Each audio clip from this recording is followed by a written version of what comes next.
प्यारे बच्चों, जय हिंद। कार्यपत्रक 60 में हिंदी विषय में आज हम ललदेद के लिखे हुए वाक्य उसकी पुनरावृत्ति करेंगे। जैसा कि हम इसके वाक्य के पहले अंशों की भी पुनरावृत्ति कर चुके हैं और हमने जाना कि ये कवयित्री कबीर की शैली की में काव्य लिखती है, उन्हीं की शैली की कवयित्री है और एक ईश्वरवाद को मानती है, एक ईश्वर में की भक्ति करना चाहती हैं और चाहती हैं कि व्यक्ति अपने जीवन में पुण्य कर्मों को संचित करे, क्योंकि जब वो इस दुनिया से वापस परमात्मा के पास जाएगा तो वहां पुण्य कर्म ही काम आएंगे। इस वाक्य में कवयित्री बताना चाहती है कि हमने ईश्वर की प्राप्ति के लिए कई प्रयास किए, किंतु जो प्रयास थे वो सब प्रयास दिखावा रहे। मुझे पश्चाताप है कि मैं जीवन भर ऐसे मार्ग पर चलते हुए ईश्वर को खोजती रही जिसमें मैंने हठ योग का सहारा लिया और ईश्वर और अपने बीच का जो सेतु था, जिसका मैं निर्माण करना चाहती थी, उसका निर्माण मैं नहीं कर पाई। हमने आपको पहले भी बताया था कि ये कवयित्री जब लिखती हैं तो इनका मुख्य ध्येय होता है आत्मा का परमात्मा में विलय। आत्मा को परमात्मा के पास पहुंचना है। आत्मा की अंतिम लक्ष्य जो है पहुंचने का, वो परमात्मा है और वहां तक जाने के लिए व्यक्ति भक्ति मार्ग अपनाता है, विभिन्न प्रकार की भक्ति करता है। लेकिन भक्ति और अंधविश्वास में फर्क होता है बच्चों। लोग भक्ति करते करते अंधविश्वासों में पड़ जाते हैं और वास्तविक रूप में जो ईश्वर की भक्ति करनी होती है उसे नहीं करते। हठ योग ऐसा ही एक साधन है। जब साध्य उसको साधक प्राप्त करना चाहता है तो वो उसके लिए हठ योग का सहारा लेता है। सन्यासी हो जाते हैं, गृह त्याग कर देते हैं, कठिन तप करते हैं, व्रत करते हैं ताकि वो ईश्वर को प्राप्त कर सके। लेकिन ईश्वर को प्राप्त करने के लिए सबसे अधिक आवश्यक हमारा वो मन है, जो मन चारों दिशा न फिरे। कबीर ने भी कहा था, मनुहा तो दहु दिशि फिरे, यह तो सुमिरन नाही। तो हमारा मन जब दसों दिशाओं में होता है, हम तब एक ईश्वर की भक्ति नहीं कर पाते।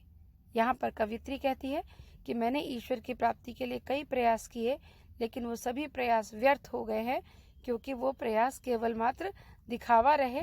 मैंने भक्ति मार्ग को त्याग कर हठ योग का सहारा लिया। आई सीधी राह से गई न सीधी राह, सुषम सेतु पर खड़ी थी बीत गया दिन आह। वो कहती है अब वो सुषम सेतु पर खड़ी है, अब वो ऐसे स्थान पर खड़ी है जहां अब ये आत्मा परमात्मा में मिलना चाहती है। यानी अब उसकी वो जीवन की अवस्था आ गई है, जीवन का संध्या काल आ गया है। अब वो देखती है कि पिछला जीवन जो मैंने बिताया उसमें मैंने ईश्वर की आराधना तो, ईश्वर की भक्ति तो की ही नहीं। और अब यहाँ से जो वो अपने परमात्मा को कहती है कि मुझे यहाँ से इस भव सागर से पार लगाओ, उस परमात्मा को माझी के रूप में देखती है, जो कि उतराई के रूप में उससे पुण्य कर्म मांगेगा। जब नाव में कहीं बैठकर आप एक स्थान से दूसरे स्थान पर जाते हैं तो जो नाविक होता है वो उस स्थान पर आपको पहुंचाने के बाद उस किनारे पर आपसे पैसे लेता है ना। आपको वहां तक जाने के लिए जो पैसे देने होते हैं उसे कहते हैं उतराई, अर्थात उसने आपको पार उतारा है यहाँ से वहां तक, तो वो पैसे लेता है।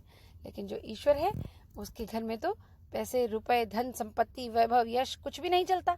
तो ऐसे में जो परमात्मा है उसको यदि हमें कुछ देना होगा तो अपने पुण्य कर्म देने होंगे।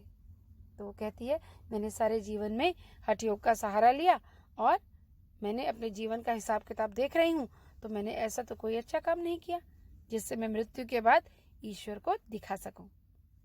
कहती है जेब टटोली कौड़ी न पाई, माझी को दूं क्या उतराई।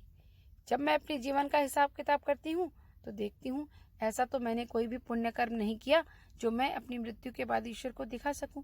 पूरा जीवन हठ योग में व्यतीत कर दिया।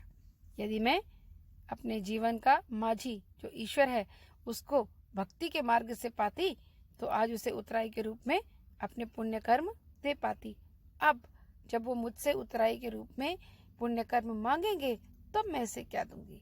इस बात का कवित्री को बहुत अफसोस है। क्योंकि जो समय बच्चों एक बार बीत जाता है वो दोबारा लौटकर नहीं आता है। तो इस वाक्य के द्वारा जो भी आपको समझ आया है, आपने दिए गए प्रश्नों के उत्तर देने हैं। पहला प्रश्न है, जेब टटोली कौड़ी न पाई, इन पंक्तियों का भाव स्पष्ट कीजिए। प्रश्न 2, कवयित्री ने माझी शब्द किसके लिए प्रयोग किया है? प्रश्न 3, कवयित्री इन पंक्तियों के माध्यम से क्या कहना चाहती है? और प्रश्न 4, प्रस्तुत वाक्य में कवयित्री ने किस रूप में अभिव्यक्ति की है, क्या अभिव्यक्त करना चाह रही है, ये आपको बताना है। यदि आपको कहीं पर कोई शंका हो, कुछ समझ में ना आता हो, तो आप उसी व्हाट्सएप पर मुझसे पूछ सकते हैं, जिस व्हाट्सएप पर ये पोस्ट किए जाते रहे हैं। आप जल्दी से अपनी वर्कशीट कंप्लीट कीजिए और मुझ तक पहुंचा दीजिए।